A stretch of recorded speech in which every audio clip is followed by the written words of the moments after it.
Está entrando no ar. Encontro com a Justiça.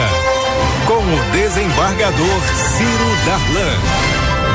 Bom dia, amigos queridos da Rádio Família 104.5 FM. Hoje, numa sexta-feira linda no Rio de Janeiro, o sol brilhando e o Cristo com os braços abertos para receber todos os cariocas, brasileiros, estrangeiros que vêm aqui a essa nossa terra. E hoje nós vamos falar sobre o judiciário e a comunicação social com o desembargador Fernando Foch. E você, ouvinte, é o nosso convidado para a nossa mesa participar desse debate através do telefone 30790952, 30790938, e você já pode nos assistir aí na telinha do computador através do site www.redejuridicatv.com.br. E como esse é um dos programas do final de ano, já se aproxima o Natal, já se aproxima o final do ano, e nós ficamos muito felizes com esse encontro com os nossos ouvintes da Rádio Família, toda sexta-feira de 11 ao meio-dia. E eu gostaria de pedir permissão aos colegas e a vocês para iniciar o nosso programa de hoje com uma oração. A oração do juiz, a oração da justiça, a oração do servidor da justiça, que diz assim: perdoe-me, Senhor, o exercer a missão que só a ti pertence. Ao ser juiz, quem sujeito estar, como todos, à tua justiça. Faze que diante de ti, ao menos seja, antes de tudo, juiz de mim mesmo, conhecendo meus próprios erros, a fim de que não use de escusados rigores contra outrem. Ajuda-me para que o meu poder ainda não se torne mais duro aos oprimidos pela sociedade. Ilumina minha consciência, de modo que possa, a tempo, reparar e corrigir as falhas acaso cometidas. Permite que, neste penoso mistério, possa servir serenamente os que sofrem agravos e iniquidades. Vencer a oposição dos portentados e viver a vida dos bons, ainda mesmo que não seja compreendido. Dá que pratique o bem e que farte o quanto possível, dados as contingências amargas da existência, aos que têm fome e sede de justiça. E não falte aos menos, os pacíficos, aos deserdados e vencidos no duro trato humano. Afasta de mim toda maldade e injustiça, mesmo aquela que não esteja ao alcance dos meus olhos, para que não golpeie severamente aqueles que forem dignos de perdão. Arreda-me do mundo, se houver de tremer a mão ao impor justiça, se vacilar meu coração frente aos poderosos, aos espoliadores, ou diante dos perversos que aproveitam dos fracos e abusam dos humildes. Provê para que haja luz do meu coração e se purifique o ambiente em que vivo, de modo que não seja causa de escândalo, nem de exemplos de indignidade aos meus semelhantes. Dá-me forças para defender os que padecem perseguição por causa da justiça, coragem para resistir aos obstinados e para que não transija com os ásperos deveres do meu ofício, nem sacrifique por negligência o direito de outrem. Faze com que perdoe os agravos a mim feitos e perdoe-me, Senhor, a mim, juiz e pecador, tornando-me digno de tua infinita complacência, mais do que de tua infalível e eterna justiça. Essa é uma oração que foi escrita por um colega nosso, o magistrado Sadi Cardoso de Guzmão. E assim começamos esse nosso programa, que, como disse, vai tratar da questão da justiça e a comunicação social, tendo como convidado de hoje o desembargador Fernando Foch. Mas antes, sempre com os nossos co-apresentadores, quero saudar o doutor desembargador João Batista Damasceno, que merece neste programa os nossos encômios, os nossos elogios especiais por ter sido emedalhado com justiça na festa da Emerge, da Escola da Magistratura. Parabéns, João Batista Damasceno, e o nosso cordial bom dia. Bom dia, desembargador Citalã, bom dia os companheiros co-apresentadores aqui, desembargador Rogério, desembargador Antônio Carlos, bom dia nosso convidado, desembargador Fernando Fó, bom dia ouvintes. Na verdade, eu não fui emedalhado, eu apenas recebi a medalha, né, do mérito da Escola da Magistratura, né, porque esse negócio aí coloca uma letra aí, já que nós estamos falando de comunicação, coloca uma letra a mais aí nessa expressão, muda, né, tudo, né? Muda totalmente o sentido. É aqueles, né, que merecem essa letra, esse R no meio aí. Exatamente. Então, e exatamente disso que a gente está aqui falando, depois você gostaria, o desembargador Circo, se eu dissesse que história é essa que eu mereço encômios, já que a gente está falando de comunicação social. Eu traduzi imediatamente, elogios. Tá bom. Então eu agradeço. Porque eu fico meio com medo, assim, quando diz que alguém merece alguma coisa, que sei lá, palavra estão dizendo. Antônio Carlos. Exatamente, né? Até que um deputado outro dia disse que não ia estuprar deputado, porque ela não merecia. Então você vê que essa coisa do merecimento também é algo muito perigoso. Muito perigoso. Então, desembargador Fernando Força. Tem uma lista de pré-mérito para essa finalidade? Tem também a lista de pré-mérito, né? Não sei se é organizada no tribunal, como aquela outra lista para promoção, mas deve ter. Mas queria, né, agradecer aqui a presença do desembargador Fernando Fó, né, dizer que é um prazer muito grande recebê-lo aqui nesse nosso bate-papo. Eu sou que é jornalista, fui jornalista, é jornalista fora do exercício do jornalismo, né, desde quando passou a ocupar a função de magistrado, né, de carreira e como juiz de direito e hoje desembargador, né, mas atuou durante muito tempo profissionalmente como jornalista, inclusive nas grandes empresas de comunicação do país. Ninguém melhor, né, do que o senhor para nos falar aqui de comunicação e dessa necessidade de comunicação com a sociedade, né, a fim de termos um poder mais transparente, mais democrático e mais republicano. Seja bem-vindo, desembargador Fernando Fó. E o nosso cordial bom dia também ao nosso mediador, o nosso poeta, aquele que quando falta as mulheres ligam para cá falando, e aquela voz? Aliás, falando em voz, hoje Frank Sinatra, né, Vossa Excelência me lembra sempre Frank Sinatra, faria 99 anos. E o desembargador Antônio Esteves, o nosso poeta, está aqui já com a sua poesia prontinha para saudar o nosso convidado. Bom dia, desembargador Antônio Carlos Esteves. Bom dia, desembargador Ciro, bom dia, desembargador Rogério, bom dia, desembargador Damasceno. Um prazer grande estar aqui com o senhor também. Muito obrigado. Bom dia, desembargador Foch. A origem dele é francesa, aliás, de um general que tornou-se pequeno diante dele. Mas o fato é que podes não saber definir segurança, isto vai também para a liberdade. Podes ignorar-lhe conceitos e razão, isto também vai para a liberdade. Mas sentirás seu valor e pujança se um dia te faltar, se um dia te retirarem o gozo e a sensação de liberdade. Bom dia, ouvintes. Bom dia, ouvintes. Essa poesia já estará hoje na nossa fanpage ou na nossa página do Facebook. Encontro com a Justiça é uma poesia em que o desembargador, nosso poeta, nosso mediador Antônio Carlos Esteves, saúda o tema do programa e o nosso convidado, desembargador Antônio Foch. Finalmente, o desembargador Rogério de Oliveira, um grande vitorioso, homem que passou uma temporada na Europa se preparando para voltar, e no dia que volta já é eleito aí seu grupo, nosso grupo, né? O nosso grupo é eleito finalmente o bem vencendo o mal no Tribunal de Justiça do Rio de Janeiro. Bom dia, desembargador Rogério Oliveira. Agora começa essa nova caminhada, né? Muita esperança, né? Muitos desafios a vencer, mas acho que todo mundo acreditando nessa nova gestão. E lembrando que o nosso convidado aqui hoje é um descendente realmente do general Foch, que venceu a Primeira Guerra Mundial. Exatamente. Né? Que levou os exércitos até a vitória final. Eu mandei até uma foto lá do general que tem do antepassado dele. Antepassado junto ao túmulo de Napoleão. Está lá o general dele também. Mas como disse o nosso querido aqui, Antônio Carlos, o sucessor, né, sucedeu ao sucedido aqui. E multiplicou. Né? Será bem-vindo, Foch.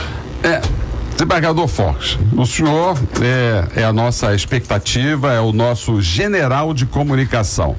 Nós do Judiciário temos sofrido ultimamente muitos ataques, muitos assaques, alguns merecidos, outros imerecidos, mas um dos motivos desses ataques é porque nós somos péssimos comunicadores. O senhor, como jornalista, como um comunicador social e como, sem dúvida nenhuma, um dos homens que nós esperamos seja o nosso general da comunicação na nova administração, como é que o senhor vê essa falta de comunicação dos agentes da justiça com a população?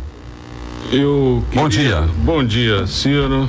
Eu queria, antes de mais nada, também desejar um bom dia aos ouvintes e dizer do meu prazer de estar aqui com Ciro Darlan, com João Batista Damasceno, com Antônio Carlos Esteves Torres e com Rogério Oliveira, que são meus amigos e a quem conheci no exercício da magistratura, uma magistratura sempre reta, justa, transparente e absolutamente voltada para a efetividade de uma justiça que não fica só na pacificação dos conflitos individuais, mas na justiça social. Esse tema que você coloca, Ciro, é um tema delicado. A Fundação Getúlio Vargas, ela tem uma pesquisa chamada Índice de Confiança na Justiça, o IC Brasil, que indica que a nossa população confia mais na polícia do que na justiça. A justiça está aí no índice dessa confiança lá em 7º, 8º lugar. No entanto, essa mesma pesquisa indica que as pessoas que foram à justiça, que foram ao judiciário, tiveram em grande maioria suas demandas atendidas e estão satisfeitas com o serviço prestado.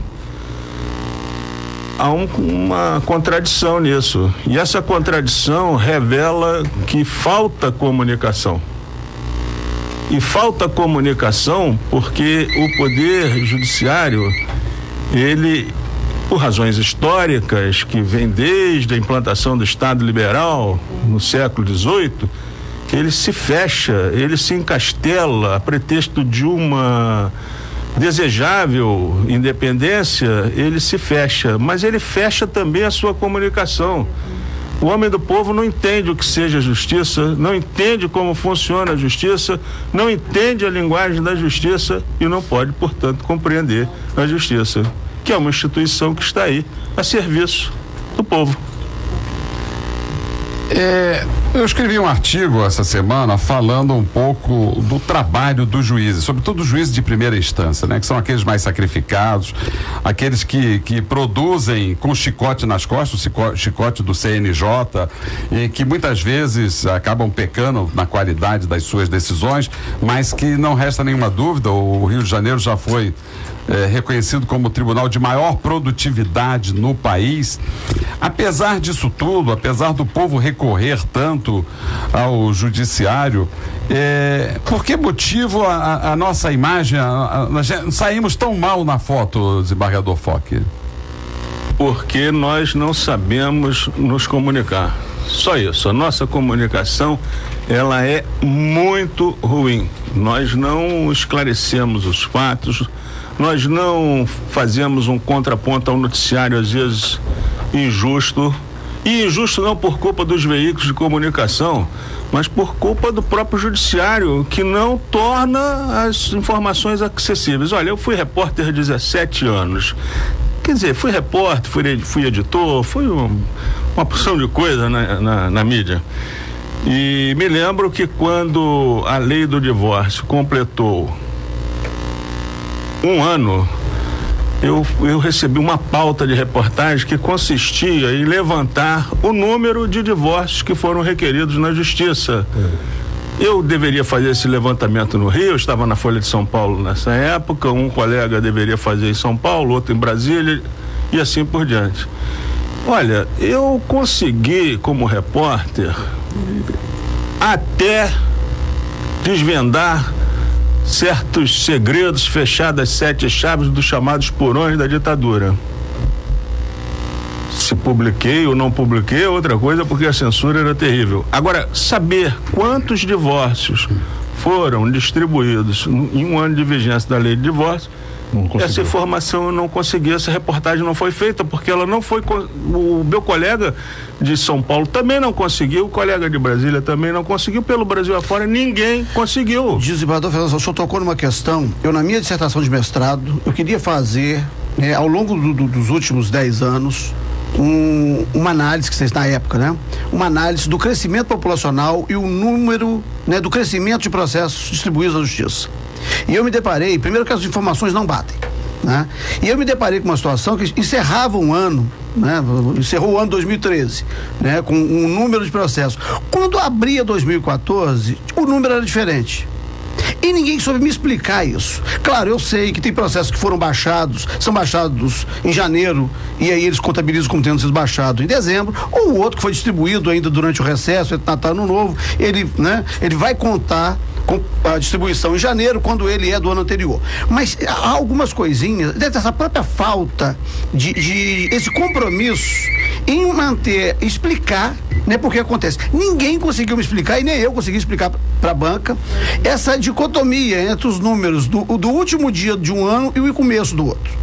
Né? Porque não tem efetivamente, nós não trabalhamos com estatística, nós trabalhamos com números e trabalhamos mal com as comunicações. Você não tem estatística. Com as múltiplas comunicações. O senhor está tocando nas questões. Esse caso agora do Maranhão, eu procuro esmiuçar os casos que vão para a mídia. Esse caso do Maranhão, do juiz que prendeu uma pessoa de uma empresa aérea, né? Ele está coberto de razão. É um consumidor, né? Que foi desrespeitado, que tinha feito o check-in por um problema de overbook. A empresa fechou o avião antes e não permitiu que mais ninguém entrasse. Como as pessoas tinham feito o check-in, eles debitaram a elas o fato de terem chegado atrasado, quando elas ainda estavam na hora do embarque. O sujeito nem ser embarcado em outra aeronave ele perderia a passagem, né? Ele fez o check-in e não compareceu para embarcar. Quando o problema era de outra ordem, fizeram o check-in, né, acima do número de assentos. Quando completou os assentos, fecharam a porta. A mídia passa a mensagem. A partir de agora está todo mundo atrasado. Vê o seguinte, isso acabou indo para as redes sociais, isso foi para a mídia, e salvo uma declaração do próprio juiz, né, falando isso, não há comunicação social do tribunal ou dos tribunais. Não, mas a visão da mídia informa como se fosse um abuso de autoridade.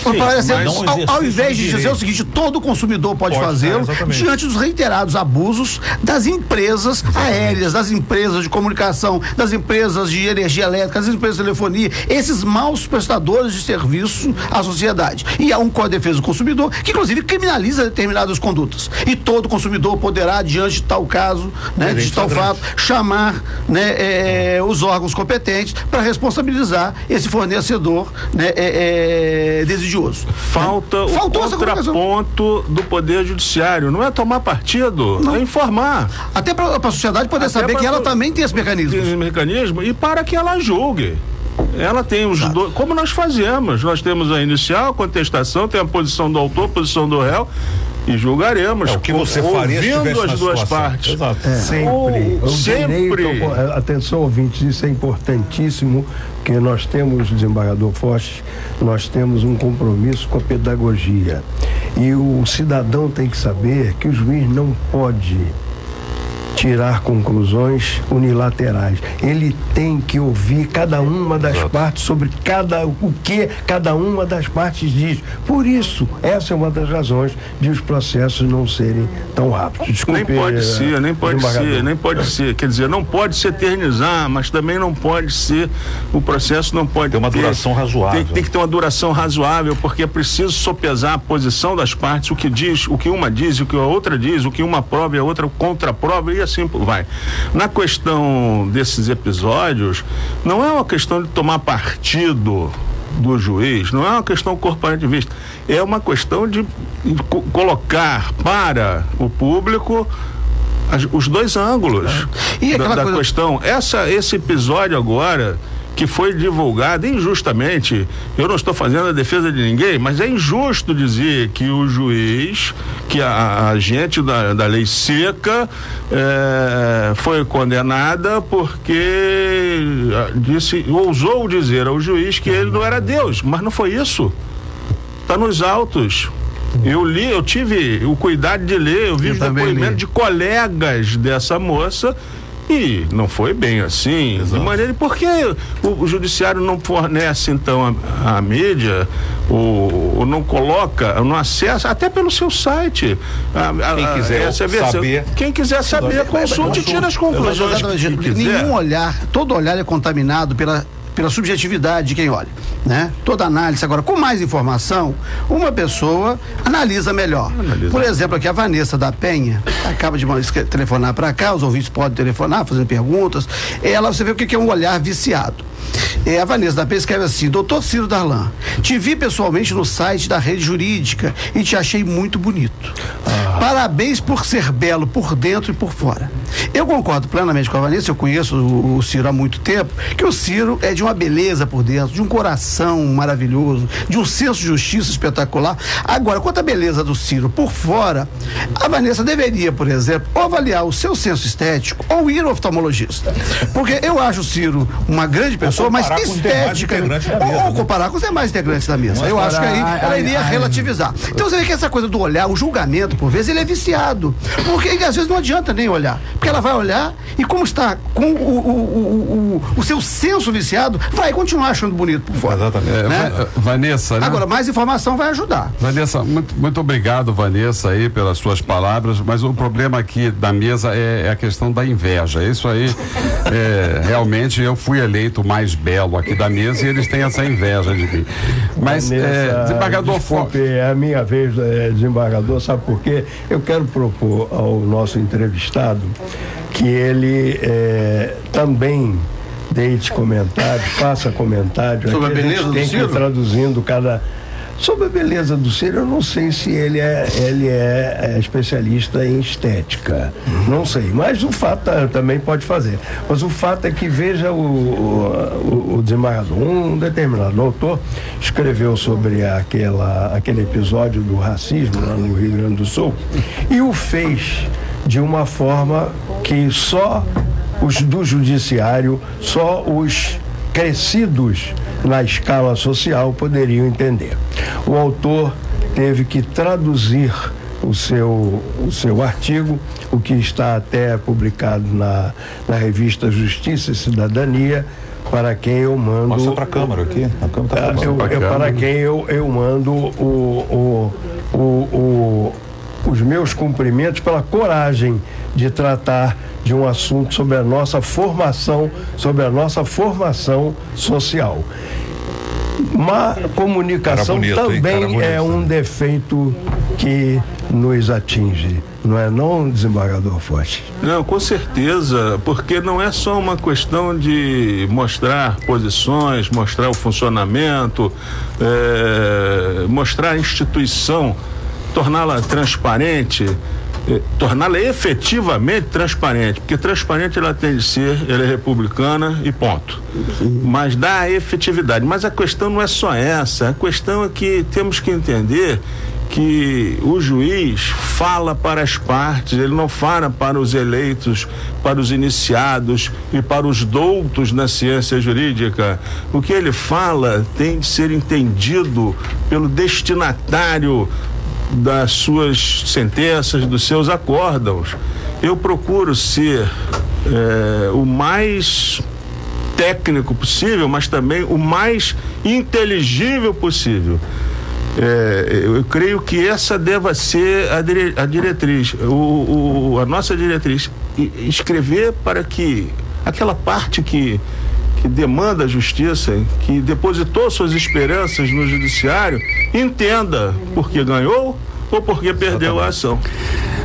Esse é o programa Encontro com a Justiça, e a Associação dos Magistrados Brasileiros deu uma nota pública considerando lamentáveis as declarações do deputado Bolsonaro, que atingiu a honra de todo o Congresso, de toda a população, mais especificamente da deputada Maria do Rosário.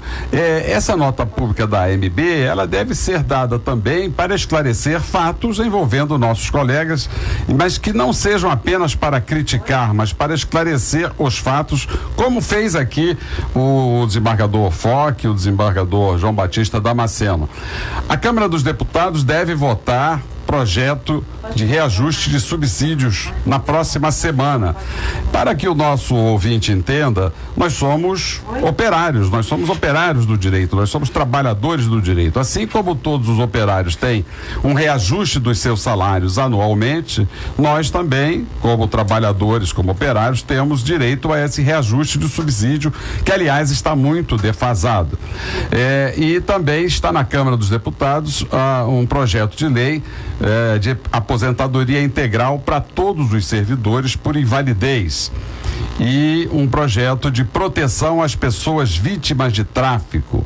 Também está no Congresso Nacional, no Senado Federal, em curso o projeto do novo Código de Processo Civil, que deve ser votado no plenário na próxima semana.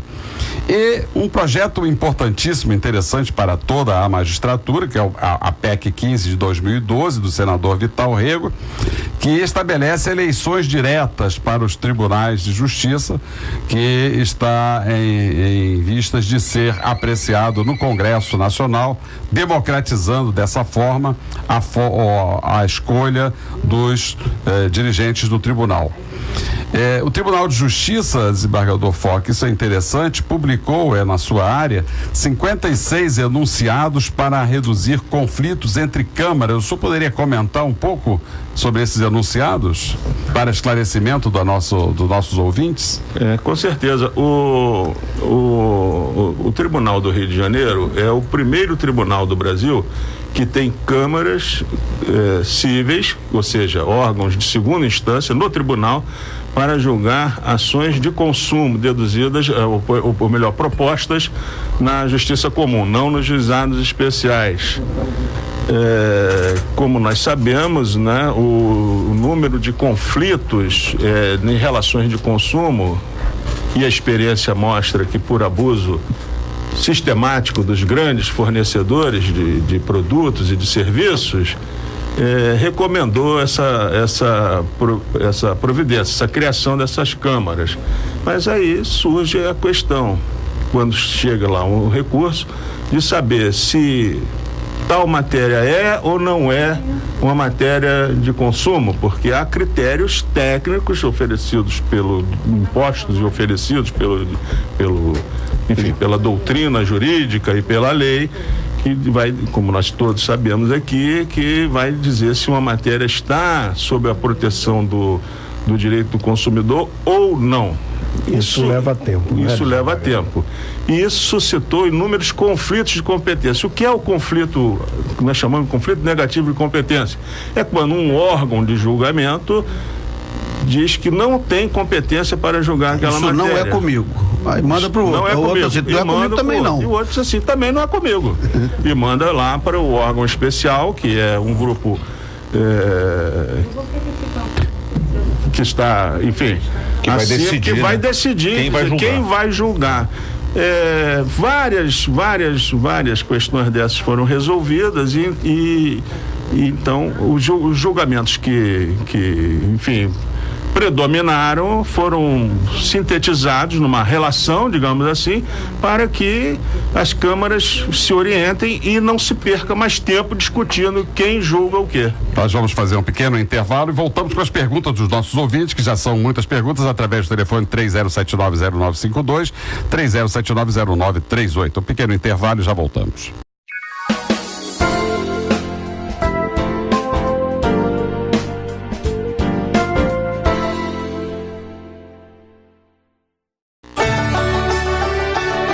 voltando com perguntas dos nossos ouvintes, que são partícipes imediatos do nosso programa, através dos telefones 30790952, 30790938. Mas antes, mais algumas notícias do Tribunal de Justiça do Rio de Janeiro.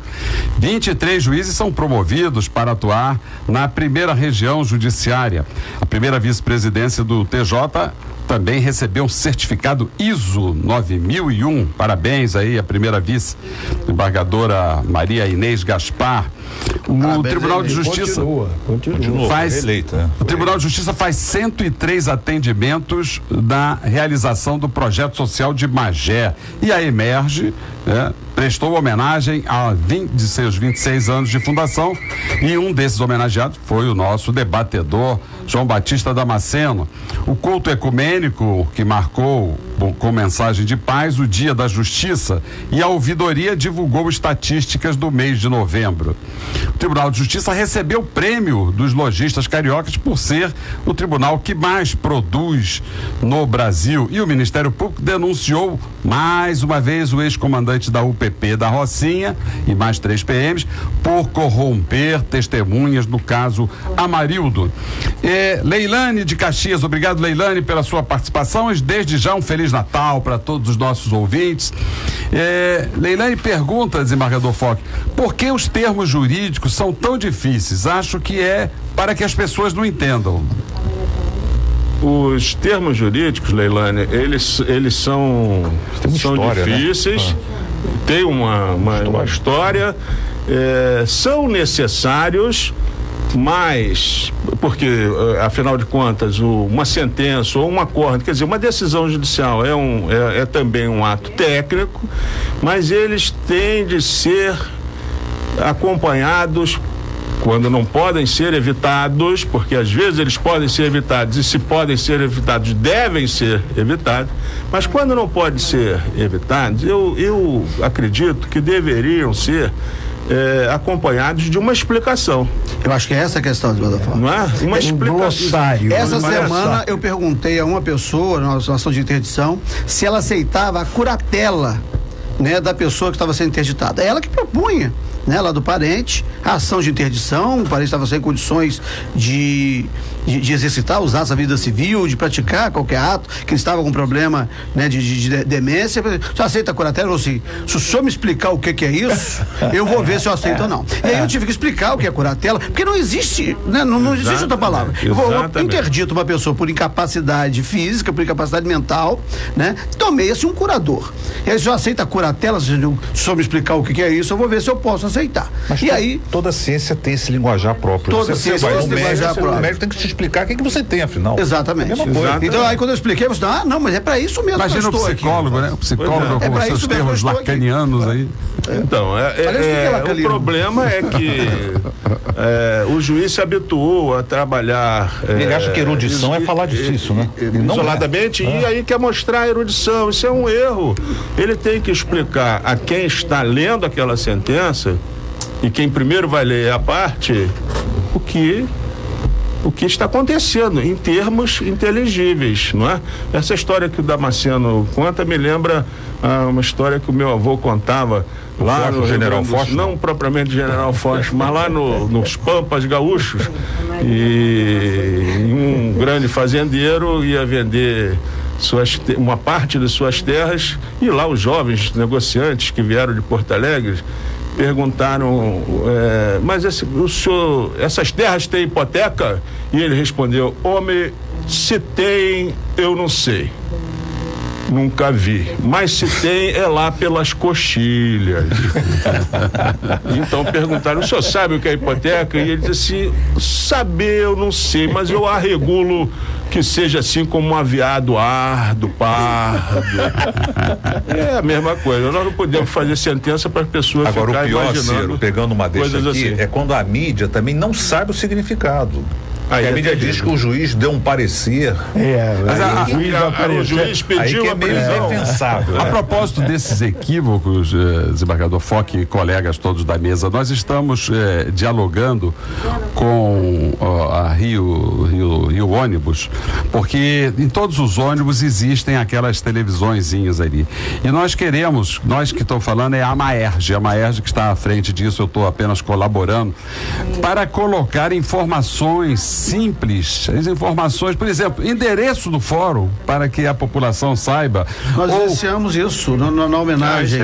Nós fizemos documentação necessária para propor determinada ação, endereços da Defensoria Pública, telefones da ouvidoria. Quer dizer, essas informações, graças a essa possibilidade, nós vamos começar a dar acesso à população de que é necessário ter essas informações simples do judiciário, porque o Anderson, nosso ouvinte lá do Recreio, ela pergunta assim: por que é tão difícil saber o que acontece no judiciário? Por que é tão pouco divulgado? Desembargador Fox. Anderson, é porque nós do judiciário temos que fazer uma autocrítica, né?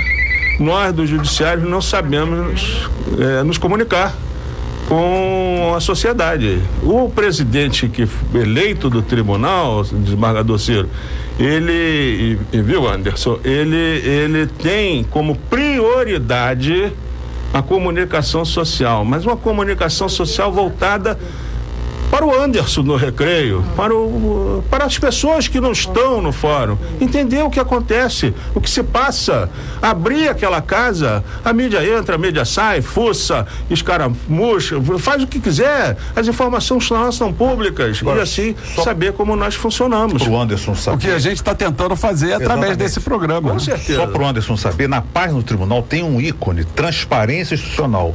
Ele pode acessar isso, ele vê quem trabalha no tribunal, quanto ganha cada funcionário, cada juiz, quais os pagamentos são feitos, aqui em empresa, está tudo lá. É só ele entrar e ver isso. Eu presidi o grupo de trabalho que disciplinou isso, que pôs isso para funcionar. Exato. Esse ícone que está lá, que é do acesso à informação. O desembargador Foch é o presidente da comissão de comunicação do Não, eu integro a comissão de comunicação. E a Joana lá da Fonseca, em Niterói, nosso ouvinte, obrigado, Joana, pela sua audiência. Ela pergunta assim: meu marido faleceu em maio, estávamos juntos há 20 anos e tínhamos união estável. Ele era divorciado, a Marinha paga a aposentadoria e a pensão, mas está dando 75% do salário para a ex-mulher que tem 2 filhas com ele. Isso é certo, desembargador Damasceno? Provavelmente o que tem aí, ele já tinha esse pensionamento para a ex-mulher, já prestava esses alimentos à ex-mulher e as filhas, e isto permanece, esse pensionamento permanece, em face do falecimento dele, e ela, reconhecida como a dependente, sobrevivente, fica com o remanescente. É tal como se ele estivesse vivo, prestando lá os 25% de pensão ou a ex-mulher, ou as filhas, ou a todas, e aí permanece esse percentual. Então, tem que pegar lá a ação que provavelmente correu numa vara de família em que foram fixados esses alimentos. Em princípio está certo. Em princípio está certo. Em princípio, dona Joana, está certo, porque tanto a senhora teve lá seu casamento com o seu marido, quanto o seu marido também teve obrigações com as filhas que gerou com outra mulher também. Provavelmente até mesmo com a ex-mulher, não sei as circunstâncias em que a ex-mulher pode ter se tornado também dependente, e beneficiária do pensionamento. Mas, dona Joana, essas são informações assim de quem não conhece o processo, apenas com base nos dados que a senhora está passando. Convém que a senhora faça uma consulta mais apurada com um advogado ou com a Defensoria Pública para que a senhora possa ter um melhor entendimento dessa sua dúvida. A dona Vera sempre ligando aqui pra gente, obrigado, Vera do Engenho de Dentro. Ela diz que é casada há 9 anos. Tanto ela quanto o esposo éramos divorciados quando nos conhecemos, mas no INSS ele aparece como divorciado. Já tentei mudar, mas disseram que não fazem mais isso, que não podem colocar meu nome como esposa dele. Isso é verdade? Olha, isso é o interesse do seu marido. Seu marido é que, como interessado, deve ir lá com documentação, dona Vera, aí comprovar isso, que é essa relação que tem com a senhora. Se ele for, ele coloca o nome dela. Agora, se ela for e pedir para colocá-la como dependente dele, claro que não pode fazer. Você imaginou, Ciro, com essas mulheres todas que te acham homem bonito, se todas elas chegassem, ela falasse, me coloca aí, eu quero ser dependente dele, a lista, né, que já não estaria lá de dependentes da sua folha? Imagina como a mulher do Ciro já imaginou o número de ação que isso ia dar? É uma loucura. Isso vai ser um problema, mesmo, mas a minha situação, ela se resume à minha doce Heloísa. É a ela que eu tenho que prestar contas em vida e em morte. Muito bem, Abelardo. Bonito.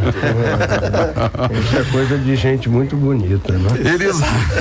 Elizabeth de Itaboraí pergunta assim: fiquei encostada pelo INSS por 7 anos. Entrei com uma ação contra eles, pois recebi auxílio-doença, mas não quiseram me aposentar. Tenho problemas dos ossos e não posso trabalhar. Tenho laudo de vários médicos e mesmo assim não me aposentam. O que posso fazer? Desembargador Rogério, o que o senhor aconselha a dona Elizabeth de Itaboraí? Mais uma vez à justiça, o juiz vai nomear um perito e vai ver se realmente ela tem aptidão, se ela tem competência ainda para trabalhar ou não. Pela via administrativa do INSS, me parece que ela não conseguirá mais nada. Agora tem que ver o seguinte: se ela está postulando a questão de doença profissional, né, o benefício acidentário ou o benefício previdenciário, eu não raro, quando eu julgava improcedentes esses pedidos, né, eu fui juiz 15 anos de matéria acidentária no Nova Iguaçu, e doença profissional é considerado acidente, um acidente atípico, eu dizia, olha, não é acidente, o que você tem é uma doença incapacitante, não relacionada ao trabalho, o seu benefício tem que ser do tipo previdenciário e, portanto, não é aqui na Justiça Estadual. Você tem que ir para a Justiça Federal. Então, eu quando julgava improcedente, eu estou julgando improcedente, não é que você não tenha direito. Você não tem direito ao benefício acidentário, mas você tem direito ao benefício previdenciário. E aí, dependendo do benefício, as justiças são diferentes. O mais importante, talvez, seja nós aconselharmos a nossa ouvinte Elizabeth que não deixe de procurar a Defensoria Pública se ela não tiver como contratar advogado, né? Mas o profissional de direito aí, dona Elizabeth, ele é fundamental, viu? Não demore com isto, não, porque o defensor público, se a senhora não puder contratar advogado, está habilitado a ajudá-la. Eu me permite acrescentar, quando o Damasceno falava sobre essa questão da dona Elizabeth, eu estava pensando exatamente isso que o desembargador Antônio Carlos falou, mas eu queria acrescentar uma coisa: quem não está em condições de pagar um advogado, procure a defensoria, mas procure de peito aberto, procure com confiança, porque os profissionais são extraordinariamente competentes. São pessoas, eu tenho profunda admiração pelo defensor público. O próximo presidente do Tribunal de Justiça foi defensor público. Desembargador Foque, o presidente Luiz Fernando Ribeiro de Carvalho, ontem, no lançamento de um projeto social chamado Apadrinhar, Amar, Agir para Materializações, do juiz da Infância e da Juventude, Dr. Sérgio Luiz Ribeiro de Souza, ele desmistificou uma frase que a gente costuma dizer aí, sem pensar muito no seu conteúdo. Ele disse assim: precisamos acabar com essa história de que o juiz só decide com o que está nos autos. Fora dos autos tem todo um mundo que o juiz não pode ignorar. Como é que o senhor vê, qual é a expectativa do senhor com a nova administração diante de uma frase assim que quebra paradigma, desmistifica muita coisa, rasga o véu que separa o Tribunal de Justiça da sociedade? Como é que o senhor vê? Qual é a sua esperança, qual é a sua expectativa nessa administração? Eu tenho muita esperança nessa administração. Essa frase, ela não pode, evidentemente nós sabemos que ela não pode determinar diretrizes para os juízes, diretrizes de julgamento para os juízes. Mas ela é uma verdade.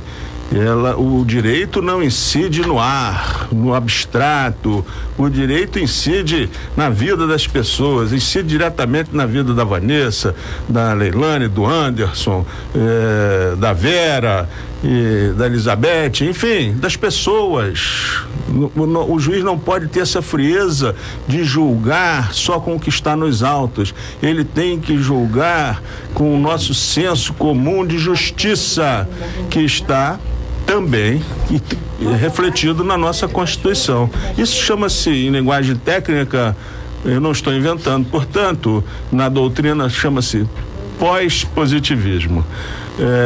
O juiz tem esse compromisso e eu acho que é importante o presidente sinalizar que ele quer que seus juízes julguem sob essa ótica, porque essa ótica distribui melhor a justiça. Agora, com relação à atuação do tribunal, eu acredito que essa frase sinaliza também uma abertura, um judiciário preocupado de exercer mais proativamente, não é, a sua contribuição para a justiça social. Eu acredito que a nova administração do tribunal, que vai se pautar com certeza pela meritocracia e pelo interesse público, já começa bem sinalizando que foi uma boa escolha que fizemos. Nós queremos os embaixadores aqui presentes que votaram nele. Queremos registrar, sem dúvida, figura emblemática da magistratura fluminense. Queremos registrar e lamentar o falecimento da conselheira tutelar Doraci, uma das mais dedicadas à causa da defesa da criança e adolescente, uma pessoa humilde ali da favela de Acari e que lamentavelmente depois de um sofrido câncer foi para outra esfera, mas Doraci, fica aqui o nosso abraço, a nossa solidariedade, o nosso reconhecimento da sua luta. Maria de Honório Gurgel, que assim como os outros ouvintes estão nos ligando através dos telefones 3079-0952, 3079-0938 e nos assistindo aqui, vendo como somos belos através do site www.redejuridicatv.com.br. Maria de Honório Gurgel diz assim: desembargador Damasceno é da sua área. Falando em esquizofrenia, é da sua área. Diz assim: meu filho curatelado, pois tem esquizofrenia e eu sou curadora dele. Mas moramos de favor e passamos dificuldades, pois não consigo empréstimo, nem financiar nada no nome dele. Ele é oficial do Exército e está incapacitado. Já tentei recorrer e nada. O que posso fazer? O que o senhor aconselha, dona Maria de Honório Gurgel? É oficial do Exército, está nessa situação. Pois a esquizofrenia é um dos transtornos, né, mentais, psiquiátricos, né, que impede a pessoa do exercício pleno, né, da sua cidadania, e por isso é nomeado um curador. Agora, a questão de conseguir ou não conseguir empréstimo fica por conta de quem concede o empréstimo. Ninguém está obrigado a contratar. Ela pode, evidentemente, vincular parte dessa receita, da renda que ele deve receber um pensionamento, né? Ele deve ser um militar reformado, tudo deve, né? Estou imaginando aqui o quadro, deve ter sido reformado em razão da doença e deve receber, né, um pensionamento, um soldo. Então ela poderia comprometer parte dessa renda para um financiamento. Aí é conversar com esses agentes financiadores, com o gerente do banco, né? E a própria o Exército tem instituições que financiam. Eu não sei também como foi o pensionamento dele. Hoje tem uma emenda constitucional que garante agora a plenitude dos vencimentos, não mais proporcionalmente. Antigamente uma pessoa tinha uma doença com 2 anos de trabalho, ela ia receber 2,30 avos, ia receber 10% do que recebia na ativa. Mas tem uma emenda da Constituição que foi editada que impõe o pagamento integral. Quem é aposentado, reformado por invalidez, recebe a plenitude. Talvez seja o caso também de rever, né, essa fixação do pensionamento que ele recebe, né? Então acho que seria bom ela procurar um advogado e procurar nessas próprias caixas de assistência que tem do pessoal do Exército, da Marinha, da Polícia Militar, que dão uma assessoria tanto jurídica, né, para fazer as revisões, quanto auxiliam nessas aquisições, né, de bens indispensáveis à vida, como a moradia. Bom, dona Maria, então, além das informações que nós prestamos aqui, parcas informações com os dados que a senhora passou, nós aconselhamos a senhora a procurar o Serviço Social do Exército. É um espetáculo, funciona muito bem, são pessoas muito bem informadas e que vão recebê-la com todo carinho e orientar qual é o melhor caminho que a senhora deve tomar. O Exército cuida muito bem de seus soldados, sejam eles da ativa ou não da ativa. É uma instituição que merece todo o nosso respeito no presente. Arthur, lá de Caxias, ele pergunta assim: tenho um processo em Caxias Trabalhei há 3 anos atrás e fui mandado embora, mas a refinaria não pagou nada. A justiça já liberou o dinheiro. Ex-funcionários que estavam com o processo em outras varas receberam. Só quem entrou na vara que eu estou não recebeu. Por que, desembargador Esteves? O que terá acontecido no meio do caminho? No meio do caminho tinha uma vara que não pagou. Meu caro Arthur de Caxias. Uma vara de pescar, talvez? Nós nos sentimos. Refinaria cheira aquele deputado que está querendo ser presidente da Câmara. Nós temos as nossas limitações. Assim como você está dizendo, nos causa alguma surpresa, né? Mas veja bem, agora mesmo o desembargador Forte se referiu a decisões conflitantes. Cada juiz pensa da sua forma. Eu não acredito que numa padronização deve já ser até constatada, isso, né? Pois possa haver essa dissensão. Nós teríamos que comparar o seu caso com os demais, para saber se ele tem a mesma configuração, o mesmo desenho, são os mesmos elementos, porque fora disso nós cometeríamos, meu caro, uma imprudência tecendo comentários. Ô Ciro, eu só queria, o tempo está curto já, eu estou vendo ali, mas a gente deixou de enfocar um aspecto importante da relação mídia e judiciário, que é a censura, né? A censura que às vezes o judiciário faz a própria mídia. Isso é importantíssimo. Divulgar, publicar, sem dúvida. Isso é um e a distorção, né? E a distorção, às vezes, não é a censura, mas é a informação propositadamente distorcida para obter um resultado. Mas como é que o senhor vê, desembargador Forte, essa questão do judiciário como censor da mídia? O judiciário não pode ser censor da mídia. A Constituição é claríssima, a mídia não pode ser censurada. A mídia só é censurada na propaganda de terapias, remédios, bebidas alcoólicas e produtos do fumo, né? Charuto, cigarro, etc. Fora isso, não há condição, não há possibilidade de se fazer a censura. A justiça não pode se prestar a isso. Aí vão dizer, não, mas há episódios que se repetem por aí. São lamentáveis, são erros grosseiros.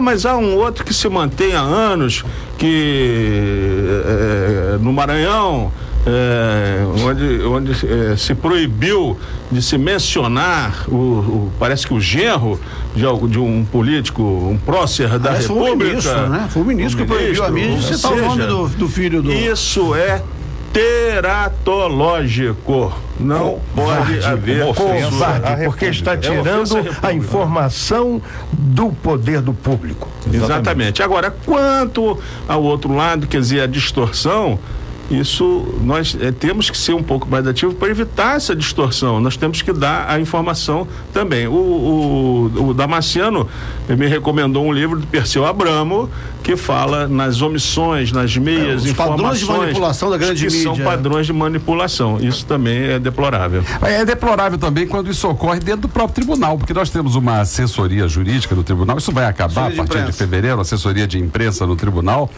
que ele publica os artigos dos juízes que são simpáticos ao rei, chapa branca. Aqueles que não fazem uma autocrítica do judiciário. Mas isso acontece mesmo? Isso acontece lamentavelmente, mas isso vai acabar em fevereiro, se Deus quiser, porque a democracia será implantada no Tribunal de Justiça.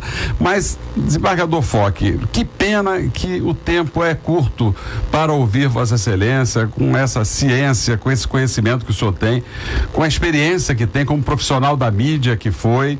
E que porque os conhecimentos a gente não abdica nunca, e também como um desembargador da categoria que o senhor é, e que prestou excelentes informações aos nossos ouvintes do programa Encontro com a Justiça, e eu queria passar a palavra para as suas despedidas, suas palavras finais, agradecendo essa luminosidade que foi hoje o nosso programa Encontro com a Justiça, com a sua presença. Eu agradeço em primeiro lugar, essas suas palavras são muito generosas, mas eu conheço a sua generosidade. Eu queria dizer que foi um prazer incrível estar aqui com Damasceno, com meu amigo Antônio Carlos, com meu amigo Rogério, aliás, o Damasceno também, meu amigo. ter estado aqui com a Vanessa, com a Leilane, com o Anderson, com a Vera, com a Elizabeth, com a Maria lá de Honório Gurgel, com o Arthur, enfim, com todos os ouvintes, falando sobre o judiciário e a mídia, e o judiciário e a comunicação, melhor dizendo, porque eu acho que isso atende à minha grande preocupação, que é, em vez de termos um judiciário que seja uma torre de marfim, tenhamos um judiciário que seja uma torre de cristal. Exato. Até a próxima sexta-feira, nossos ouvintes, com o programa Encontro com a Justiça, onde nós vamos debater direitos humanos e criminalidade com o desembargador e advogado agora, aposentado desembargador atual, advogado Eduardo Mair. Um bom final de semana com um sol luminoso para todos vocês e muito obrigado. Você acabou de ouvir Encontro com a Justiça, com o desembargador Ciro Darlan.